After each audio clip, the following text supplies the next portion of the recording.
আমরা ঠিক এই মুহূর্তে যেতে চাই আজিমপুর কবরস্থানে এবং আপনারা জানেন আজিমপুর কবরস্থানে সেখানে কিন্তু নানা শ্রেণী পেশার মানুষরা ভাষা শহীদদের স্মরণ করতে জিয়ারত করতে সেখানে আসেন এবং সেই খবর নিয়ে যুক্ত হচ্ছে সহকর্মী শাহাদুজ্জামান সাকিব।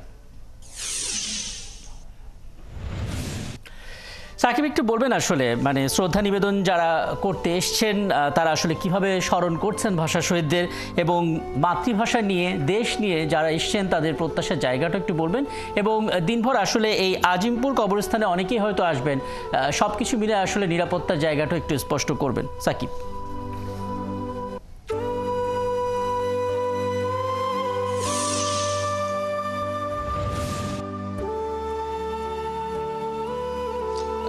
রাকিব, আমরা এখনো আসলে আজিমপুর কবরস্থানে পৌঁছতে পারিনি, তবে আমরা পলাশী মোড় অর্থাৎ জাতীয় শহীদ মিনারের যে প্রবেশপথ রয়েছে সেখানে রয়েছি। সেখানে কিন্তু বেশ কিছু বিভিন্ন সরকারি বেসরকারি প্রতিষ্ঠান এবং বিভিন্ন সামাজিক ও স্বেচ্ছাসেবী সংগঠনের পক্ষ থেকে আসলে শ্রদ্ধা নিবেদনের জন্য এখানে প্রস্তুতি আমরা লক্ষ্য করছি এবং ঠিক ভিতরেই জাতীয় শহীদ মিনারে কিন্তু ২১-এর প্রথম প্রহরে মহান রাষ্ট্রপতি এবং প্রধান উপদেষ্টার শ্রদ্ধা নিবেদনের মাধ্যমে যে শ্রদ্ধা নিবেদন শুরু হয়েছে সেই শ্রদ্ধা নিবেদন কিন্তু এখনো চলমান রয়েছে। সর্বস্তরের মানুষ কিন্তু শ্রদ্ধা জানানোর জন্য আসলে এই পলাশী মোড় থেকে শহীদ মিনারের দিকে যাচ্ছে প্রভাত ফেরি নিয়ে। আমরা কিছুক্ষণ আগেও দেখেছি এই রুটে আসলে কয়েকটি শিক্ষা প্রতিষ্ঠানের শিক্ষার্থীরা প্রভাত ফেরি নিয়ে শ্রদ্ধা নিবেদনের জন্য যাচ্ছিলেন এবং এখনও কিন্তু যদি একটু দেখাই এখানে রেলপথ মন্ত্রণালয় এবং আরও বেশ কিছু প্রতিষ্ঠান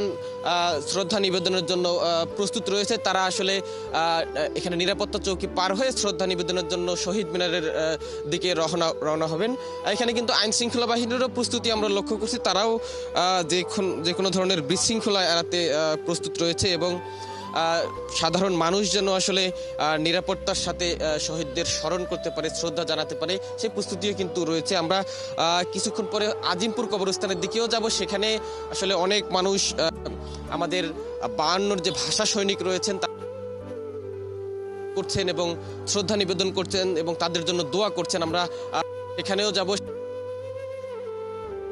পথে কিন্তু সকলে প্রভাত ফেরির জন্য প্রস্তুতি নিচ্ছেন এবং নিরাপত্তা রক্ষী যারা রয়েছেন তাদের গ্রিন সিগন্যাল পেলেই আসলে তারা জাতীয় শহীদ মিনারের উদ্দেশ্যে প্রভাত ফেরি নিয়ে রওনা করবেন এবং শহীদদের স্মরণে জাতীয় শহীদ মিনারে তারা শ্রদ্ধা জানাবেন।